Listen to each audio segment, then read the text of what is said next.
tuck it in, Boaz. Yeah.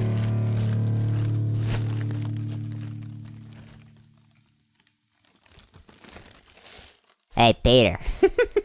Hey, Peter. What's going on? Don't steal my helium, bro. What are you doing?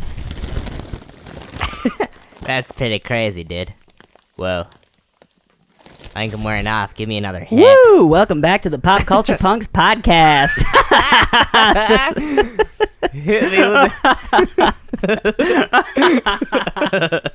I haven't used helium in a long time. Woo!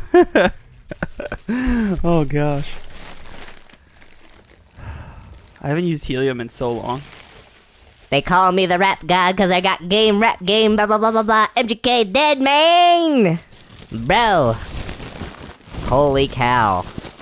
I'm gonna be lightheaded as a fool. Can you hear me now, Lord? Let's get this thing cracking. Welcome back to the Pop Culture Punks podcast. This is your host. You sound like a South Lil Park Phil character. Billy. You literally sounded like a South Park character. Hey, this is the Pop Culture Punk podcast. We're bringing pop culture to the pit. All right, last draw. Here we go. I'm gonna get all of it. Hit it all and then I'll get us rapping.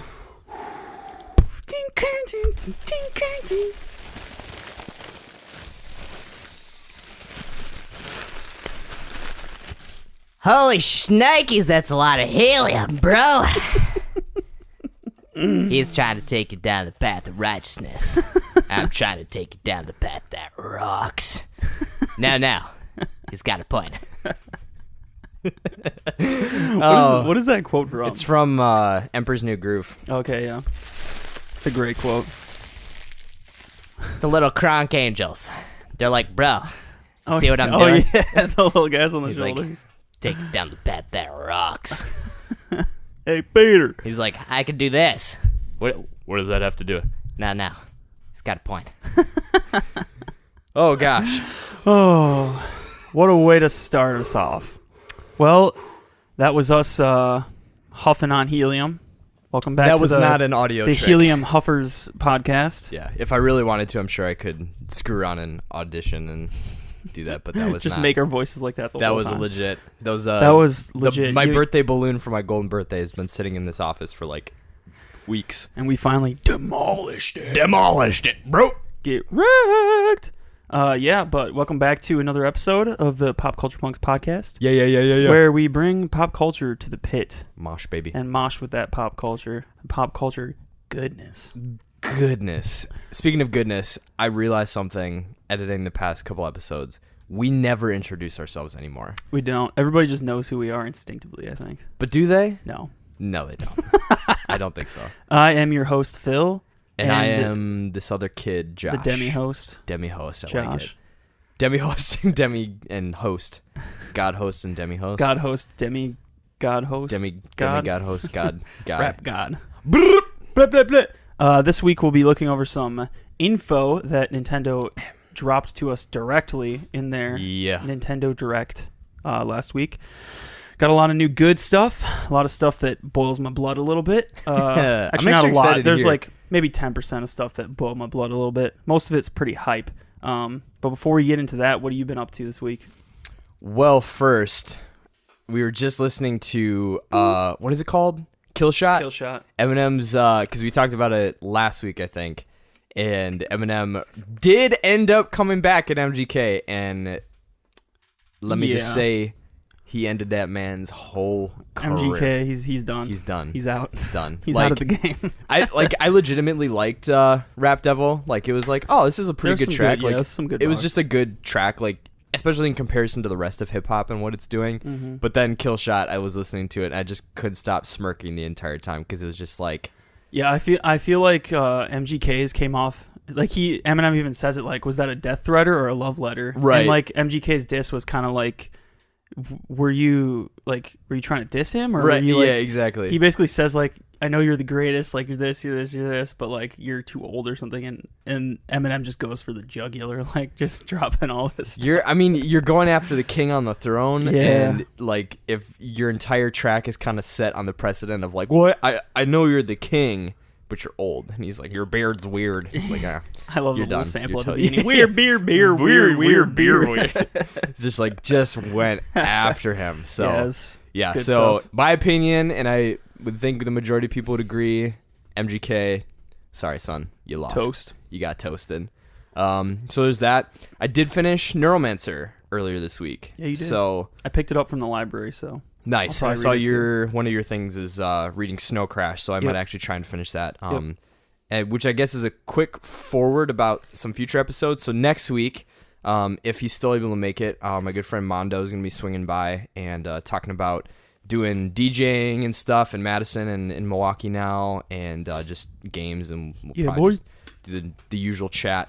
And the week after that, we're going to be talking about cyberpunk as a genre, because we realize that we like yammer on about it all the time, and that we should probably might be interesting for us to even understand some of its roots. Yeah, I figured it'll help us parse it apart, why we like it personally. Yep. And then help our listeners see that too, and maybe Definitely.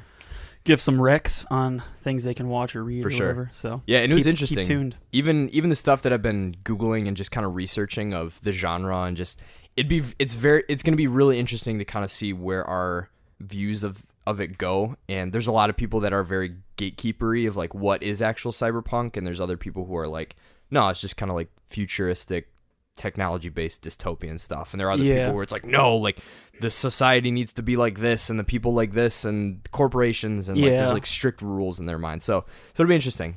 So I'm excited to parse through that. But For sure. I did dig Neuromancer. I know I started out apprehensive, got farther into it, started liking it, and towards the end I was really interested to kind of see what happened and how it ended. I'm sure if I went back and reread it, I would probably enjoy it more, just because I think I was processing it with Gloria, and I was telling her that, like, because she was like, you didn't like it, or you weren't liking it. And I think what happened was, partway through the book, there were like more, he doesn't define anything. Like there's just words that are used and technology pieces that are used that he gives no definition of, like, and not that you need like when he says deck, it means a computer keyboard or whatever, but you're like, I have no concept of what this is. Like, I don't even know, like, oh, maybe it's kind of like a desktop or something, or a laptop. Like, no idea. But by the end of the story, I felt like I kind of got a grasp of from better examples of the context of like, oh, that might be more based on these other moments when it's come up that this is what it is. But yeah, it was good. It was interesting. Very much the like dark dystopian.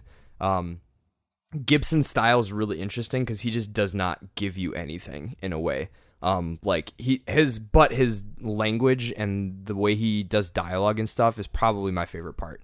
Was just like the dialogue interactions and how he solidified the characters, and the stuff that I could understand what was going on, and like the technology things that I was able to grasp that he was describing were awesome. Like stupid cool. Like one of the characters, she has these like knives that are under her fingers, and I think one of the things that he kind of created in the world is that like people can actually like hijack into people's brains and stuff through the web. And so the main character is actually like a hacker, and so he is following one of his teammates, and so he's like checking in through her so he can like see her, and he is just like there's this moment where she's like captured by the villain, and he's describing how like because he's jacked in through his brain into her brain that he can feel her, like she has these like knives under her fingers, and so he can feel them like jittering inside her fingertips and stuff. And it's just there's like cool descriptions like that are really sweet. And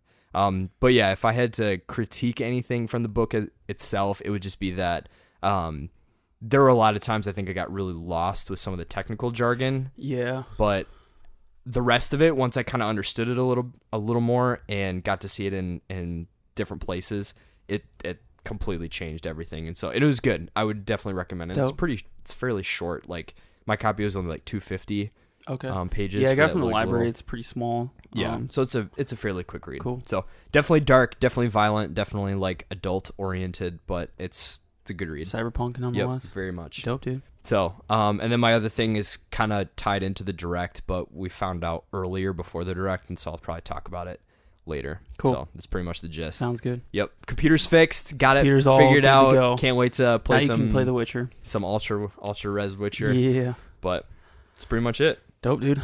Yeah, like you said before, I started reading Snow Crash by Neil Stephenson, which I've noticed reading a bunch of like sci-fi novels, not even specifically cyberpunk, but like sci-fi like Dune or Hyperion, like some classic sci-fi books. Like a lot of them did not explain what anything is. Yeah. And maybe that's because they didn't actually know what it was. Like they had a picture in their mind of what it is, but like they didn't actually have the computers that we have nowadays where they can point to now and say like, oh, it actually kind of looked like this thing we have now. But like in the 80s, they didn't actually have that. So it was kind of like all in their head maybe. But Snow Crash is definitely like it's like classic hyper capitalistic cyberpunk with just like weird corporate names thrown out everywhere, like Uncle Bob's Justice Creation System, and like everybody, like the justice system is owned by different factions, and like the police are owned by different factions depending on which, and they call the neighborhoods like burbclaves or something. And it's like just all of these words he just like tosses at you. So like I think I'm only like 50 pages in, and I'm like partly lost, like because one narrative is like this girl's in the real world like doing things, and the other narrative is the main character is like in the cyber, he's like a hacker and he's in the cyber world. So it's like sometimes it's hard to tell which is the cyber world and which is the real world, because they're both like like just insane craziness.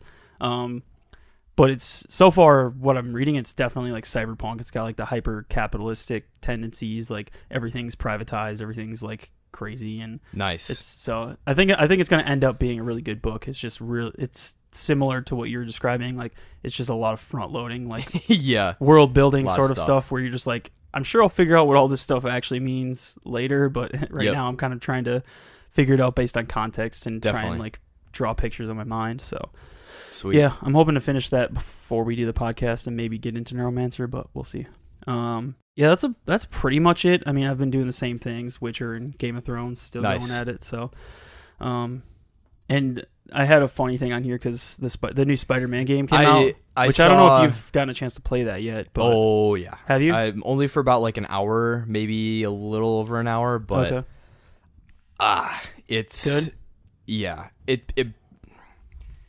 this is I tend to edge into hyperbolic descriptions of stuff. Like I know that, like I'm the person who like I don't think something is the best thing ever, and I'm just like, this is the best thing ever. But this game puts in my head it puts the Batman games to shame, but in maybe the average person who really like those, it rivals very heavily, and if not outbests the Batman Arkham games. And I think specifically to me, the formula is very similar, but I think just the traversal, like naturally because of Spider-Man's abilities, like you have web slinging, you have all this, they have like fast travel stuff just like that, but it's so fun to just go through New York, and you can actually like you control your parabolic swinging, and so like you can let low like really high, and so you're like floating, and then you can like hold it and just wait until you're like, I literally had moments where I was over cars, and I think I like nicked a car top and like hurt it, and then was like flying off or like flying through like the little trees on the sidewalk. Or I've seen clips of people doing that, just like swinging, like doing the classic Spider-Man, like like swinging super low and just and doing just, like backflips and stuff. It's crazy. And then just from the control too, like you can edge around a building so easily, like it doesn't feel clunky at all, like and that's just going around the city. And then the combat is just, it's fantastic. Like again, I think it's a little more fun being Spider-Man versus being Batman, just because he's quicker. His whole thing is that he has a spider sense, so the dodging is more fluid, I think. And I mean, it probably plays out identically, but I think just the feeling of like you can like launch and grab this guy and pull him in, and you can throw this guy in the air, and you can use him as an object to then like web sling him into these guys, and then you can like jump off a wall, and then you can like wrap these guys up with your webs, and like it just, because I know in Batman what drove me nuts is it was very difficult to fight guys with guns. Whereas in this game, right out of the gate, there's a bunch of fights you have with guys with guns, and I was like, oh crap, like here we go. But first, you see someone kind of loading up, and you see like a dashed red line of like they're aiming at you, so it's like, oh crud. And so you actually have time to move before they start firing, and you can actually like wrap them up with web stuff and they get stuck and they can't shoot anymore. And it felt like, okay, I can actually manage a fight where there's guys that have like guns or are stronger or whatever. But it's challenging. It seems like a game that's going to have a very rewarding combat system, and it's what it sounds like based learning. On, yeah. I've been watching a lot of reviews and stuff on it, just living vicariously, because I probably won't buy it for a while. But it looks fun. I did read the article, and I can't remember. I think I just saw it on a YouTube video or something that someone was posting. But I don't remember where I found it. It might have been Polygon or something. I think Polygon was the original poster. No, or was it Kotaku? No, it was actually some like obscure website. Yeah, and then Kotaku picked it up. I think from there. I don't remember who it was, but I think Kotaku is where I ended up seeing the full thing. So. But some moron was saying how like he basically simultaneously like bashed Spider-Man and the real life New York Police Department by saying like, I can't believe they put in this game where you're like helping Phil DeFranco. That's what I heard. I was watching Philly D, and he was talking about it because he was just like, are you kidding me? Like, first off, you basically come out and blatantly say like, I don't like New York police. Yeah, and then, they're basically saying that the game, because it makes in the first part of the game, Spider-Man works with the police or something, and they're saying like Spider-Man's like fraternizing with the police, or like he's basically like a glorified cop or something. And so therefore he's like a symbol of injustice in America. And oppression. like what? Are you kidding? Yeah, Phil was not having it. So it was and it seemed like other people were also like, really, dude? Like, I think most people were just like, all right. Well, and calm down. Here's the thing too, the funny part is like, one, either you're a complete idiot and you didn't read into the game, because he's helping basically like he's helping one lone cop who would get in trouble. He's helping the police found out. I can't remember what her name is, but she's basically like the police chief or something, or she's like a high ranking officer, and he constantly has to say like, oh, here your boys in blue are on their way, I better scoot. So like, it's not even like he's actually being a police officer. He's just being like, well, it's basically like Batman working with Jim Gordon. Like, right, exactly. That's exactly what it is. But it's just, I actually read some of the stuff that he was saying, and if you want to actually like get a good recap, I think Phil DeFranco, I can't remember what video it was last week that he talked about it, but he gave a good recap and actually like pulled some quotes from it that were just like, you're dumb. Either you're dumb or you just are so far into this. Yeah. Luckily most people kind of pushed back and I think didn't agree with it. And not that it even deserves that much attention, but it's just like, I think it's already died. Like, people aren't really talking about it anymore. It's kind of just like, it should, because you're a lone voice in the wilderness. It was moronic. It was moronic. Yeah, you can be ignorant, you can have an opinion, but you can't have an ignorant opinion. So that's mostly what I had for stuff that I'm doing. Nice. Before we get into the main thing, I saw that Gideon was released on the Switch, I think, recently. Officially. I don't think that was in the Direct. So Gideon, it's like a top-down. It's kind of like, what's that game called for the GameCube?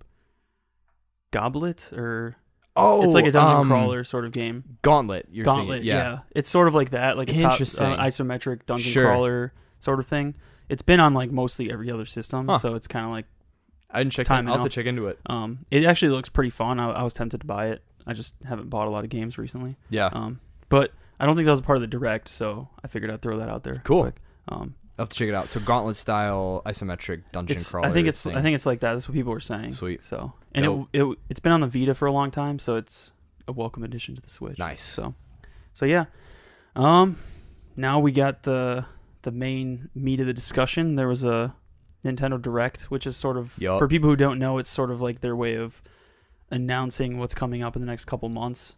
It seems like been doing one maybe every quarter. Yeah. Something like that. Which I think makes sense. So yeah, there's a lot of stuff in it. What were your general impressions of the overall Direct? Were you pretty happy with it?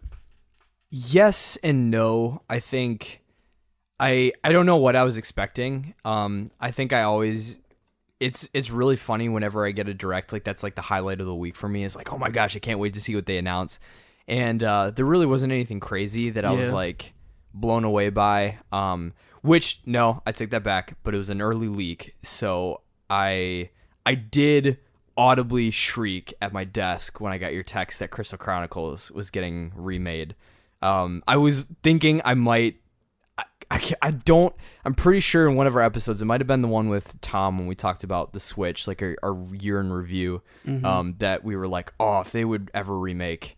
I think you did say you wanted that. Yeah. And most of us were like, they're probably not going to. They're probably not going to do it. Like, and then how would it work? Exactly.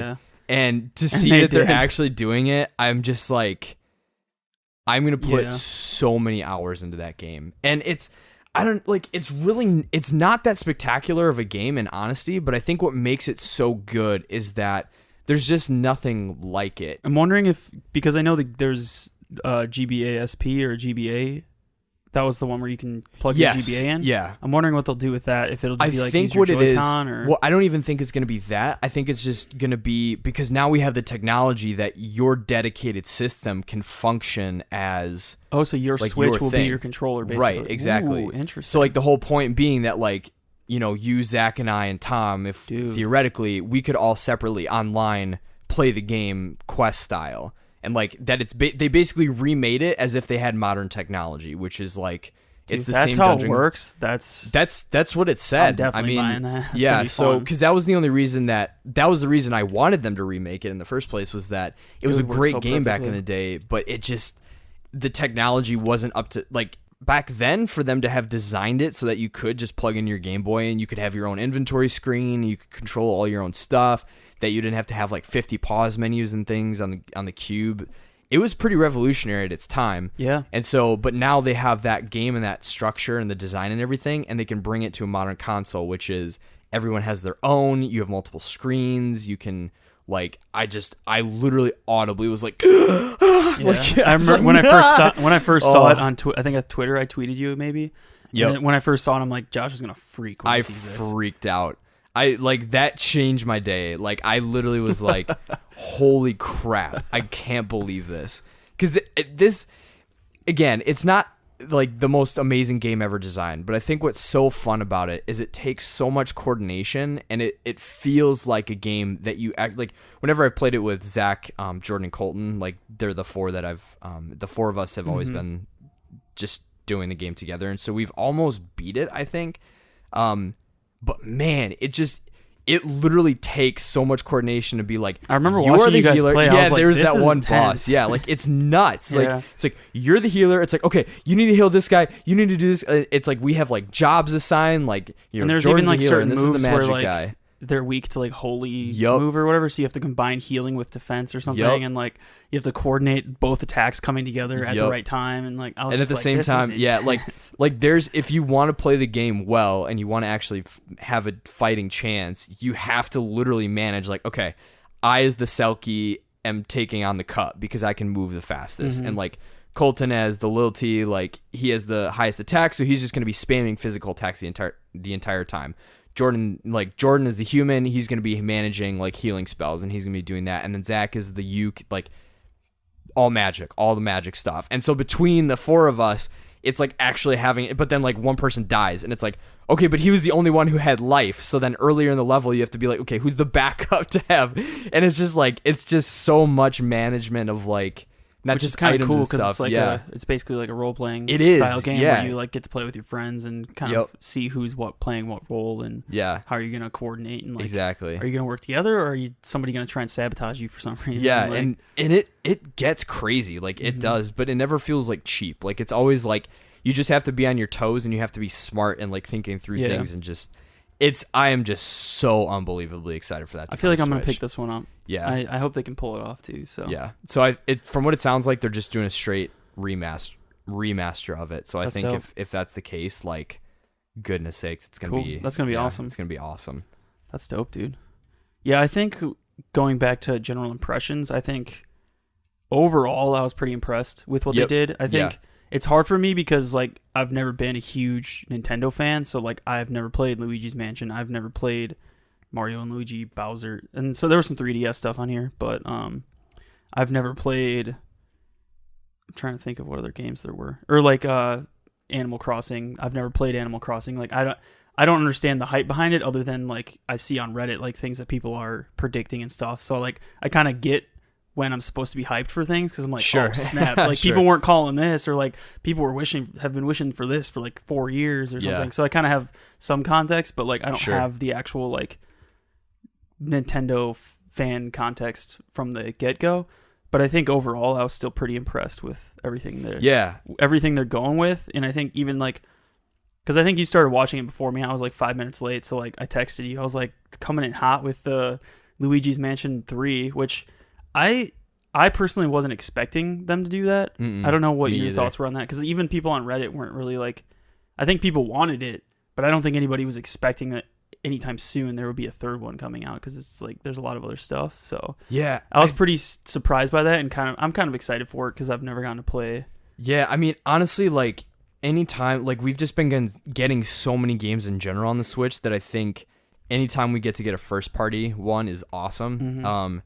And it was kind of surprising of like, holy crud, like out of nowhere. And then it was like, yeah, and don't forget that like, you know, the GameCube one is coming to the 3DS later this year and stuff like that. So I think it'll be good. Like they're very like fun kind of puzzly games. And plus are they adding the co-op mode to the DS one, or I think the DS one. Hopefully there'll be some sort of co-op on I think that'd be cool. Switch, since they're adding it to the DS anyway. Yeah, that'd be kind of fun. No, to answer, I think to more specifically answer your question, yeah, I think I was totally stoked on it. I think it'll be, I hope that the directs going forward kind of match this tone of just like fun announcements. Like just give us like, hey, this game is coming, or here's an additional feature and stuff like that.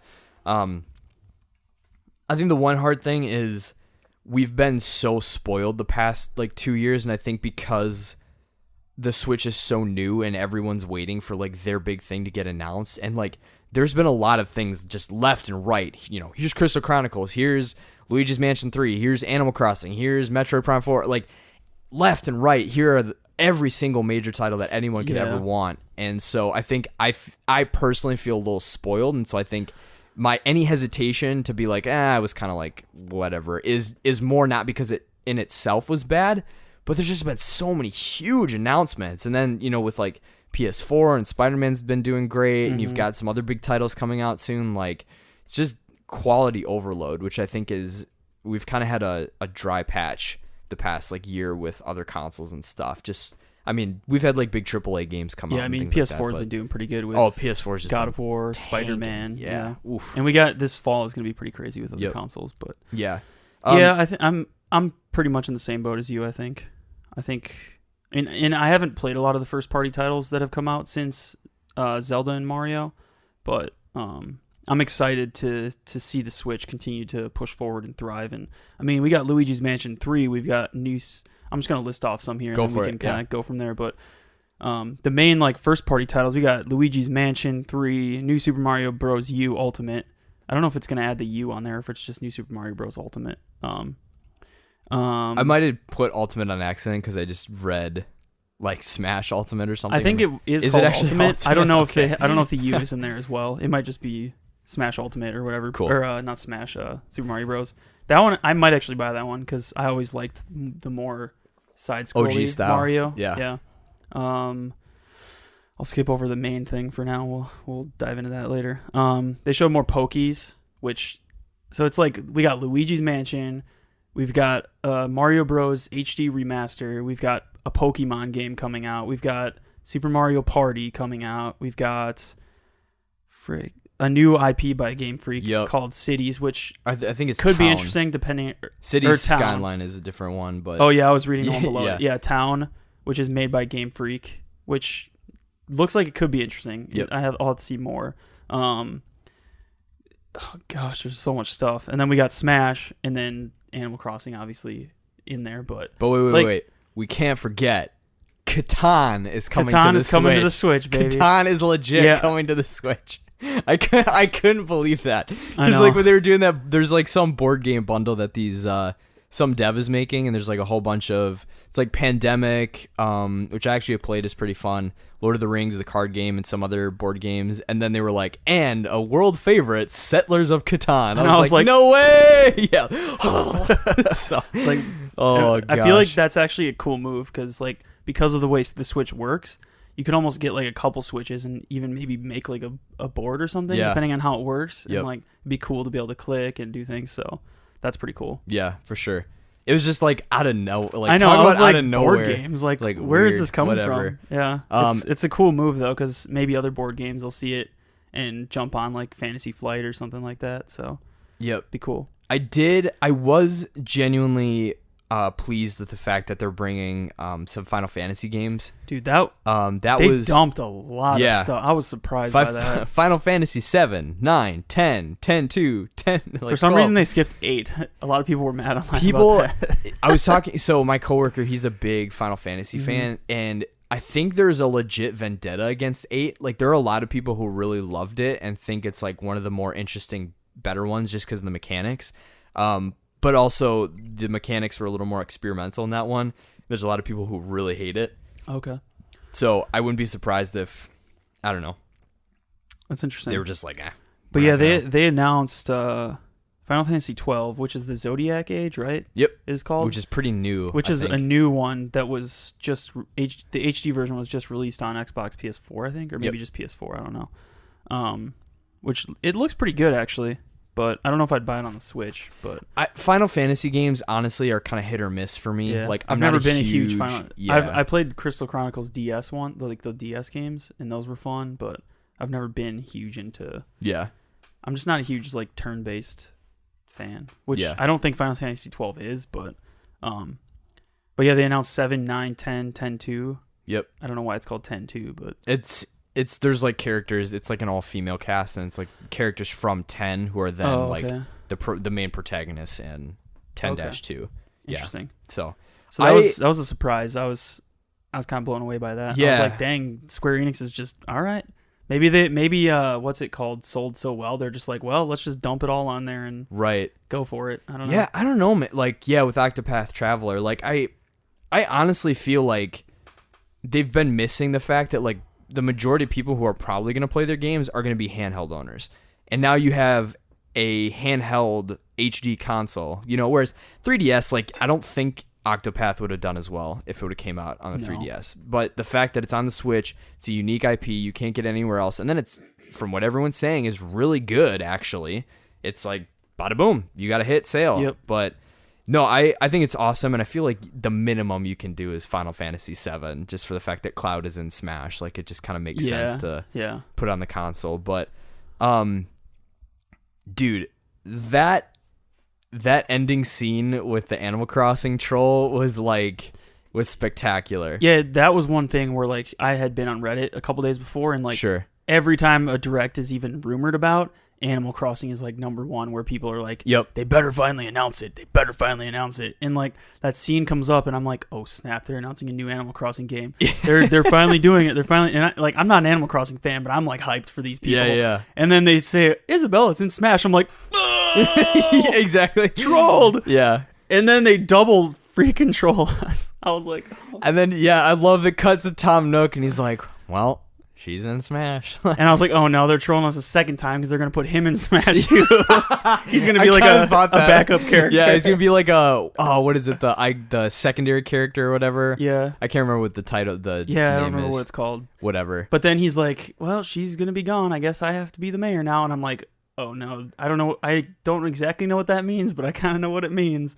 And then it flashes Animal Crossing 2019. I'm like, I just got trolled like 3 times. Right? I can't. It's like all the trolling. Oh gosh, I love how Nintendo has just been embracing that so hardcore. Like when they did that with King K. Rool when they announced him for Smash, and how it was like Donkey Kong. I was like, no, they're not. Oh no! And then it's like the DDD, and you're like, oh no! And then K. Rool comes up, and you're like, ah! Yeah, just too much stuff. It's kind of interesting because I feel like it on some level it shows that they're like listening somehow to the fans, and they know exactly what's gonna like troll us. Yeah. So it's kind of cool. So yeah, that was pretty hype. Even though I'm not like in that sphere of like, I probably won't play Animal Crossing. Maybe I will. I don't know. But it was just like I was hyped for the people who were hyped about it. Right. So it was kind of a cool moment. I think brief word on that. I am excited. I've played the Animal Crossing games in the past, and I've legitimately liked them. Like they're just kind of like mini town sims, and it's just kind of goofy. I think they were hard when you're younger. Like, we had more strict rules of when we could play games and stuff. And so, like, a lot of the stuff with Animal Crossing, like, you almost need to play it for, like, 20 minutes a day just to kind of, like... It's basically like the precursor to Facebook Farmville basically, or whatever. Yeah. Those Yeah, it's like, oh, there's too many weeds in town. You got to do this. But then there's also been, like, cool stuff where it's, like, when Christmas, like, you can go find, like, the little reindeer character and he'll, like, give you a specific Christmas item, or, like, there's little events during the year with, like, Halloween and stuff like that. Like, it's a very, like, unique game. And so, and especially with just how they've been doing a really good job, Nintendo's been doing a good job in revamping or updating these franchises with, like, a little more excitement. Like, I think this could be really cool depending on what they do, especially with how strong the Switch is. Because I think the last one that came out was on the Wii. And I think they had more online stuff, but it's like, it's the Wii. Like, no one was really doing things like that. Whereas they might make it more where there's, like, a bigger city that you can go to. You might be able to customize more. You might be able to, like, actually buy more towns or, like, buy more houses, or they might just give you more responsibility. Expand it more. Yeah. Which would be cool. So I think that'd be awesome. Yeah. But excited about that. Was there anything on this list that, like, really excited you game wise? But because I know your big thing that you want to talk about is the online announcements. Yeah. There's nothing that blew me out of the water that I'm like, I am gonna buy that. I always go into the directs just crossing my fingers for anything Pokemon. Sure. And I was a little disappointed that they didn't really give us a whole lot. And it also felt weird because what they gave us was, like, already shown in a different thing. Like, I already knew that HMs were going to be implemented the way they were going to be implemented. So I don't know if that was a leak or if it was, like, a Japanese separate thing that they showed on something. I think it was, like, a Japanese game show showed some footage or something. Sure. So I was a little bit disappointed with that. But yeah, there was nothing really that stood out to me. I think a lot of it is, like, I'm excited for it to be coming to the Switch and see the Switch continue to flourish. So, definitely. I'll probably pick up the Super Mario Bros. Ultimate or whatever. Nice. Just because I like the side-scrolling Marios. The one thing that really got me really excited, that was more just, like, because of my personal taste, is that beat 'em up pack that's coming out. Yeah, like, when they announced that, I was like, bundle or Josh something. Kind of like that. I was actually pretty excited about, like, just the games on it seem pretty cool. Like, it's got, like, Final Fight, and there's some other ones that I've, like, never seen before. But just, I love old school brawlers and stuff, and so to, like, get a whole pack of them for whatever it's gonna cost, like, it's probably not even gonna be probably that like much. $20. Yeah, maybe. I would maybe they'll do something stupid, make it $60, but $60. I don't think so. But yeah, that was one that I was like, oh, I like that. Like, yeah, thanks. Yeah, I think between that and Final Fantasy, it's cool seeing companies kind of starting to take the chance a little bit with throwing their backlog games on there. Yep. And maybe we'll see that more from other bigger developers too. Like, yeah. Maybe Bethesda will throw some old Fallouts on there or something. We'll For see. sure. But it's kind of cool to see. And I wonder if that's one of the reasons that Nintendo hasn't been talking about the GameCube at all, is that if they just are going to do, like, a mass release of, like, remaster stuff, which, hey, man, HD remake of Mario Sunshine or some of these other games, like, I wouldn't say no. Yeah, but that'd be pretty dope. Because I never really got to... I was never a part of, like, GameCube growing up, so, like, it's hard to get into go it back now. To play it's it. expensive. Yeah, it's expensive, and I have a lot of games I want to play. We have way too but many. being able to play it, like, handheld on the Switch would be a lot of fun, I think. For sure. So. Yeah, there weren't really too many games. We finally got Diablo 3 release date, so for November 2nd. It was a lot of just, like, little bits of news here and there for different games. City Skyline, which I didn't even know. I don't know what that is. I was kind of cracking up that Katamari Damacy is coming, because I know that's kind of like a cult classic. Like, it's just Reddit's ridiculous. kind of like about that for some reason. Yeah, I think it's just a wild, obnoxious Japanese style game that's just very, like, kooky. So I think people just like it for some reason. Yeah. Other than that, don't really have too much. So this may be a pretty quick episode, but yeah, I think, like, the main thing that the direct was for, I think, was the online, which is, like, at least 5 minutes, which wasn't a lot. And I think to be honest, they didn't really give us a lot more information than we already knew, like, or that we could infer from what they had given us. So, like, I kind of, like, everything else had me hyped. This, I was just, like, kind of, like, I literally had a disgusted face on my face for some of the parts. I was like, I don't know. I feel like they're just implementing this all wrong. So, yeah. I don't know what your thoughts overall on it are. the specific pieces, because I know there's different pieces where I was like, okay, that's cool, and then some pieces I was just like, oh, come on.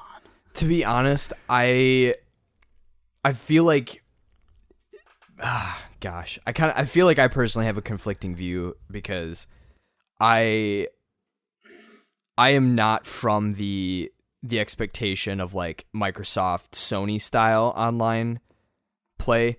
I've never owned a Nintendo console for the purpose of playing it online. Like every single game I've ever bought on a Nintendo console, the majority of which, except for a few outliers here or there, have all been single player, huge Nintendo only IPs that like just don't really rely on online play or don't have any of it. So in a weird way, like I was kind of like, oh, it's like day one, I have to get it day one. But I was like, don't really need cloud saves, to be honest. Like the majority of my games, if I lost the save file, I'm like really not going to be that bent out of shape. I've already beaten most of the games anyway, so it'd be fun to like go back and play if I really wanted to. Price wise, I will say it is really nice to have something that feels more affordable versus like, I know with like Sony and Microsoft, like you get a couple free games a month or whatever, but I would rather pay $20 a year for Sony and never get a free game again than have to pay $60 for like kind of like a crapshoot of, you know, games that I don't really care about, or some of which I already own, or some of which are like $2 if you go to GameStop or buy them on eBay. I think it's a crap service. Like there's nothing in it that was really new. It's crap in the sense that it's like every platform has it. Like it feels the exact same. And I feel like I almost was hoping that I personally had high expectations that were completely unreasonable of like Nintendo to kind of Nintendify online services, and it's like, oh, we're gonna give you NES games. I was like, not even close to good enough. But yeah, that's, I think like one, I was like, NES, I could care less. Like, and most people are probably in the same boat. Like, most of us would rather have SNES. Like, right. If anything. Yeah. And we have the NES Classic, which we all scrambled and fought to get. The SNES Classic, which we all scrambled and fought to get. And now you're just putting it on the Switch, and we have to pay $20 a year to play them. And play them online, which I was like, I'm just like, no one's really going to do that, I think. Yeah. Especially when the games that are competing against those are games actually designed for online, like Splatoon. But Fortnite is not going under that umbrella of having to. Yeah, I think that's the only game right now. Which is, to me, that was the only one where I was like, oh, I kind of play that sometimes with my cousins online. But I was like, if they're not even doing that, like, I don't really play Splatoon much anymore. I've got too many other things to play. I think I would be way more gung-ho about the service and the extras if we would have been getting GameCube or 64. Even like 64 games. Like some console that you have, like the fact that I feel like I'm more irritated with the fact of like, don't treat it like a huge golden ticket to us to be able to like play Balloon Fight online now. You know, especially when you just, if the Nintendo Classic stuff didn't exist, yeah, sure, fine. Like, oh, that's kind of cool. Like, you know, here are these classic games that people probably love, and now you can play them and blah, blah, blah. But you literally just spent the last 2 years pumping these things out to the point where people were like clamoring for them and like scalping them and all this stuff. And now you're like, oh yeah, by the way, here's a few of these games just that you can play with your friends now. And it's just like, that is not going to get me into the service. And I'm probably going to get it eventually just because it's like, maybe there's something. But to be honest, like, I don't really play online stuff on the Switch. Yeah, like I said, I don't have any Nintendo stuff. So $20 isn't a lot, but if it's $20 I don't have to spend now, like, I don't. Yeah, I think, fine. It's cheap. I think I was unimpressed by the NES stuff. Like, I was just like, meh. I don't know. Like, I don't really care. Like, right. Well, and they've been the NES is like about unimpressive to me at this point in time, because it's like, the SNES is the more like classic era for a lot of people in our generation, and like NES is just like a lot of the games just feel really dated, and like even like Zelda on that system is just boring and like weird. And I didn't grow up with the NES, so I guess I'm biased, but I don't know. I just don't think it appeals to the right thing, and it makes them seem a little bit out of touch. Yeah. Like they think we're all still like clamoring for their like really old titles. Right. When in reality, most of us who own the system are actually clamoring for like GameCube or N64. And like it seems even more out of touch because like they were the ones who, even before the Switch even came out, insinuated that GameCube would eventually somehow they were mentioning GameCube in the same name as Switch. And so we were all like hyped. and now nothing. Like, they don't talk about it anymore. They don't say anything, and they're like, oh, no, Virtual Console's not coming to the console anymore. Like, it'll have a different name. And, like, this kind of seems like... like, it almost seems like this is what they were talking about. Right. And it's like... So, maybe eventually the thing will get all of these things, but it seems weird that they would add their entire back catalog available under this $20 a year thing. So, it's like, well, what are they going to do? And that kind of frustrated me. I was like... We want to know about the online features and the service, but like there's a lot more in there that's still ambiguous. So well, and this is the other thing too. So one, I totally agree. I think the other thing is that it's not new news. Like the Nest stuff has been out for months. Like I think they already told us that. Yeah, I'm pretty sure they told us that around E3. So that's like 3 months old in terms of news. So I feel like I was frustrated that there was no point in terms of like all the information that they were giving where I was like, oh, I didn't know that. That's kind of cool. All of it was like, this has come out and at some point. All they did was confirm that our disappointments with the service were true. Right. Yeah. Like the cloud saves is like, and I think on PS4 you do still have, like, you can't use the cloud saves if you don't have gold or plus or whatever. Yeah, you have to. I think Xbox you can maybe, but PS4 you don't. So I guess at first I was kind of miffed that you had to pay to use the cloud service. Yeah, I know with Sony you have to. Yeah, be so PlayStation in Plus. that sense it's in line with it. People are still mad about it online, but whatever. Or they're mad that if you don't pay for the service anymore, you lose all your cloud saves or something like that. Or like it's kind of like the Pokemon Bank. There's like a period of time where you keep them and then they go. So I don't know. Yeah, I think it was just unimpressive. And the smartphone app thing. Why do they keep thinking that's a good thing? I don't know. It's just the worst thing that they've ever invented. I don't know. I mean, I loved in the Direct how they had like that little segment where it's like they literally embodied exactly why I don't want to play with my phone.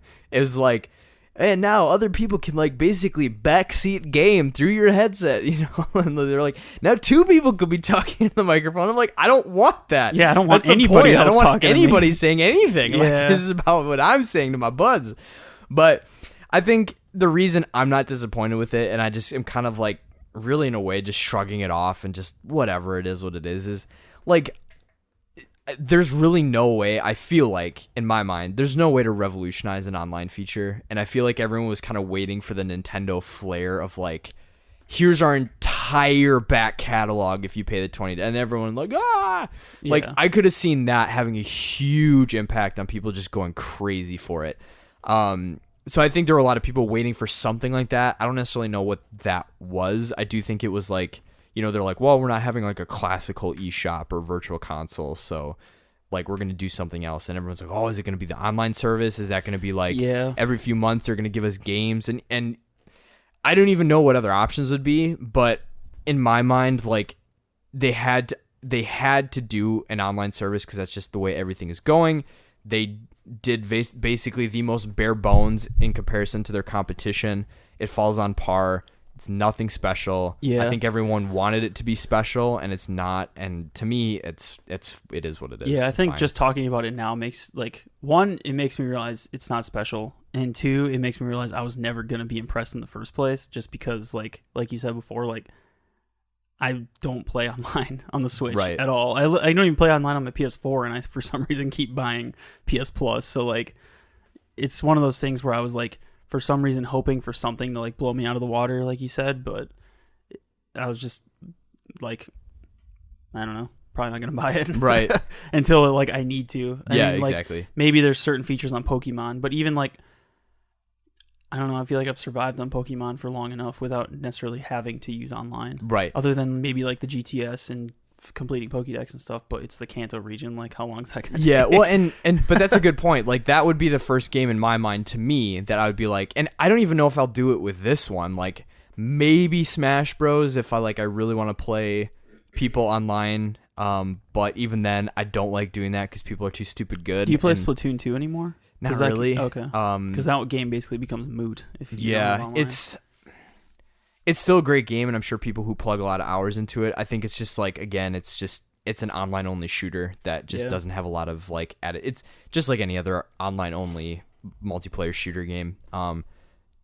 I think the first game to me that would be, in my mind, worth it, and even then, again, it would have to be significant, like of a feature. Like if the new Pokemon next year had like some kind of like battle tournament system, or like some kind of like actual tournaments that you could win, playing against people across the world, and then like I feel like for that one I'll definitely get the online, just because even in like Sun and Moon and stuff, I liked being able to use I don't know what they call the trading system on Sun and Moon, but I forgot. It's nice being able to get the other starters, or being able to get legendaries, like swapping legendaries and stuff without having to rely on like people in your immediate vicinity having the game. And granted, we'll probably all buy it and convince Jacob to get it eventually too, but get cracking, son. But it makes it really easy to do it. So by then I'll probably splurge and buy the service, and maybe being able to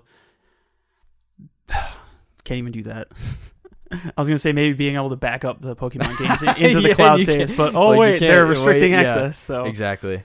But I don't know. Maybe Pokemon Bank. I'm sure they'll release that at some point. I would, that'd be nice. So, I mean, in my mind, if I ever wanted to just get it to have it, I will say for $20, it's like, that's a flash in the pan. I mean, with the PS4, nothing. I spent $60 a year for basically nothing. So. Right, but I mean, for that though, like it's the only reason I can keep getting it is because it's like I play Overwatch, or I play. There's like a handful of games I do play, but like it's harder to do that necessity because it's like that's a full-fledged. I usually game. wait till I find like a $45 deal or something. Too, like around Black Friday, so I never pay the full $60 anyway. Yeah. So, but so it's stuff like that where I'm just like, man, it is what it is. Yeah. I'm probably never going to touch online, and I'm probably never going to touch online for a good while until there's like something really special with some game. And again, like the majority of the games that I'm excited for, it's like The World Ends With You, single player only, like Smash Bros. I'll play it locally with my friends. Like nothing I play consistently on the Switch relies on it. So I'm kind of like, for the people who are all bent out of shape, like fine, sorry. It is what it is, like, yeah, exactly. So don't know what to tell you. But I think that's pretty much it. We kind of talked about everything in the direct, some updates. We let everyone know. So next week, Mondo will be on, and then the following week we'll be talking cyberpunk stuff. If you want to kind of join in on the conversation, I think the two things that we're specifically going to be looking at are Neuromancer by William Gibson and Snow Crash by Neil Stevenson. Which are two novels, and we're going to be looking at some like articles and stuff and just kind of talking about the genre. So if you want to kind of have more insight, and if you like can read one or both of those books in like 2 weeks, go for it.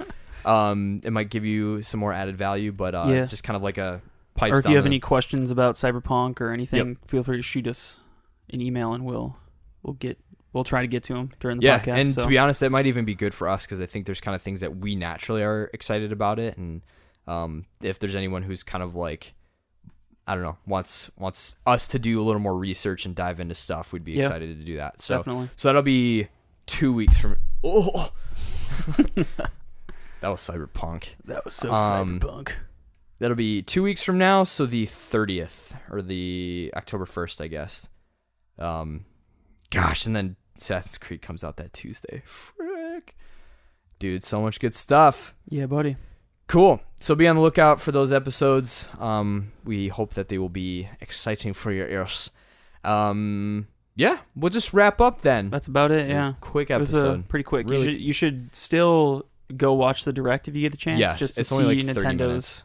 Presentation style, and maybe you'll get hyped, and maybe we missed something that you are excited about. I want to work for their marketing team so bad. They're so good. They're good at trolling. So good. You can check out our podcast on iTunes, Google Play, Stitcher, and YouTube. We are also on Twitter and Instagram. The podcast Twitter and Instagram are at Pop Culture Punks. I think Instagram, if you just look up Pop Culture Punks, follow us. I don't really know how Instagram works. We'll figure it out, whatever. And then our individual Twitters on Twitter, of course, are Six Wing Creative, which is me, Josh. I am Phil Sorensen, which is Phil. Zach, who is C. San Pellegrino, which is Z-Boy, that boy, young Zach. And then Chris is at Chris of the Vast. You can send us an email for your questions at popculturepunks@gmail.com. Or if you want to shoot us a message on Twitter, I think Instagram has messages. I don't know, maybe. Tag us in something. I don't know, maybe. If that's how it works. You can also support our podcast with buying some merch on Redbubble or Threadless. And I believe you can find the links to both of those on our Twitter or Instagram. That is it, I believe. Yeah. I think. It just feels too eeasy. It's too easy. It's just like usually it's like a long drawn out like this getting whole too thing good. is We're getting too good. We're so good at what we do. Just bull crap, but And again, I am Phil. And again, I am Josh. And this has been the Pop Culture Punks podcast. I thought we'd say it at the same time, but we kind of did.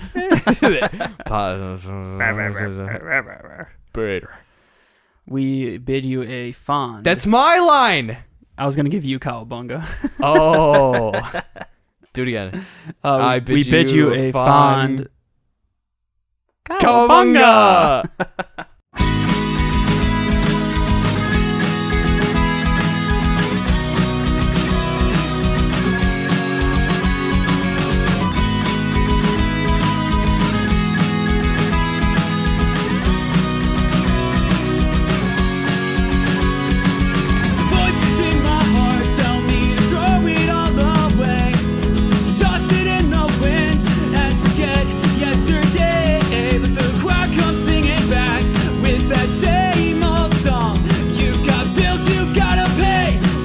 Job security, but I've been dreaming about packing it all up, cause the war in me just won't relent till there's nothing left but dust. So what do you do when the walls start closing in and everyone you love tells you it's all just in your head?